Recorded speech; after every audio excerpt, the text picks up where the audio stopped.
Yeah, thanks, guys. Greg Mckee, Chairman and CEO of Tryp Therapeutics, joining us from sunny California, Southern California. I hope it's sunny today, Greg. It's great to see you.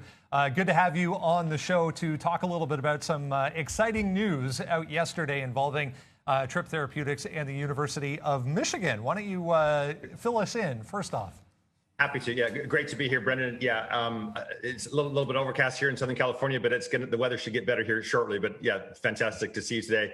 Very excited about what's happening here at Tryp Therapeutics. We just announced yesterday a brand new collaboration with the University of Michigan around creating a phase 2A clinical study in fibromyalgia with Dan Claw, PhD, who's one of the leading researchers in this space. We're very excited about the opportunity to work with him and his team in this therapeutic indication. So TRYP, guys, if you want to check it out on the CSE, tickers are at the bottom. There's an OTC listing as well. So let's talk about this trial then, and maybe some of the goals and some of the things the company has in mind to come out of this study specifically. Yes, so this is one of several phase 2A clinical trials that we plan to get started very soon. We'll be filing an investigational new drug application with the Food and Drug Administration shortly. We expect in the next, call it 60 days, both on fibromyalgia and also in another study in eating disorders.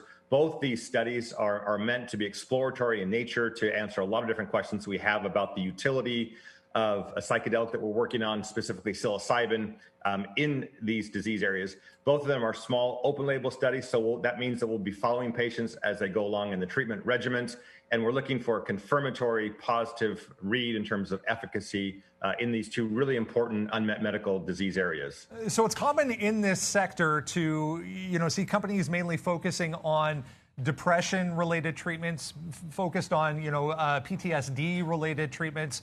Tryp has taken a little bit of a different approach here, focusing on the pain and pain management side of things. Tell the viewers a little bit, first off, why that approach was taken and what Tryp specifically sees as the opportunity here. Right. So we didn't think there was a lot of value to be, call it the 10th, the 12th, the 15th company working in depression or PTSD. Of course, we're incredibly optimistic and cheering on the sidelines for the rest of the companies in the sector that are doing that. We hope that they're very successful.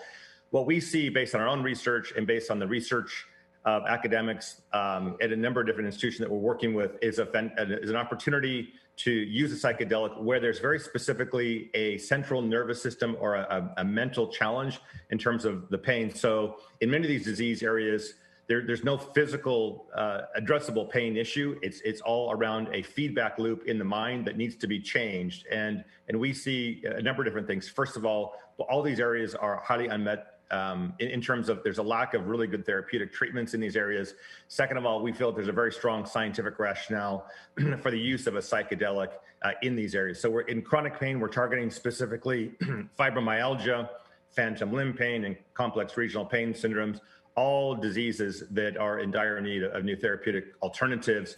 And in the eating disorder space, we've got a similar theory that there's a number of different addictive-like behaviors that are going on that need to be changed. And we believe that we've got a very strong possibility to see activity with our therapeutic compound in that area as well. And let's talk a little bit maybe from a broader perspective here, Greg, because it's an interesting idea and an interesting concept. And it's interesting, I think, from an investor standpoint that you're not seeing more and more companies kind of moving away from the traditional approaches in the psychedelic space. So where does a company see itself kind of fitting in, I guess, as a whole when it comes to the sector? Right. So separate from the fact that many of the other companies in the arena are working in depression, working in addiction, a little bit in anxiety, there's very few companies that are working in chronic pain or in eating disorders, for one. Second of all, there are very few companies that are actually in human clinical studies. We anticipate filing at least 2 and potentially more INDs, up to 4 possibly this year. And we also anticipating dosing our first patients. So that will put us in pretty rarefied air quickly, in that there's only a handful of companies that are actually even in phase 2A clinical studies. So we believe that we're going to catch up to some of the other significant, more highly valued companies relatively quickly. And are pretty excited about the opportunity, both in terms of helping patients, but also, frankly, in terms of being a very successful story for our investors. And for those unfamiliar, phase 2 obviously means, there's something there. There's something, worth investigating further, worth taking to the next level. Talk a little bit about, what is expected to come out of that. Maybe give us a little bit of a timeline, if there is one, as far as this 2A study is concerned. And I think the obvious next question, is really, where do we go from here? What's next for Tryp Therapeutics? Right. So these studies are meant to give us a confirmatory outcome in terms of efficacy, right, in human beings, as I mentioned before.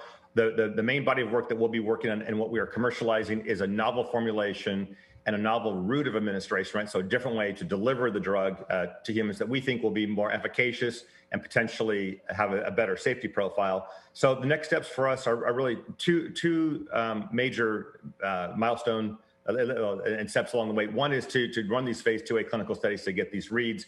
Second of all is to complete the body of work that will allow us to take our novel formulation into later stage clinical studies. We anticipate getting data from the first 2A studies, at least in terms of a preliminary readout, probably 6 to 12 months from now. There are open label, as it's called, so that means we'll be following and tracking individuals along the way as they're being treated. And then the next big step for us will be to initiate the phase 2B, the larger controlled studies with our novel formulation sometime in the second half of next year. Greg Mckee, Chairman and CEO of Tryp Therapeutics. Big news yesterday surrounding Tryp and the University of Michigan collaboration to further their study work. An absolute pleasure to talk to you today, Greg. Thanks for doing this. And we'll look forward. Great to be here, Brendan. Thanks so much. We'll look forward to an update in the future, Greg. Good to speak to you. There we go, guys. Tryp Therapeutics. Again, the ticker's at the bottom there. TRYP, CSE, TRYPF on the OTC markets, guys.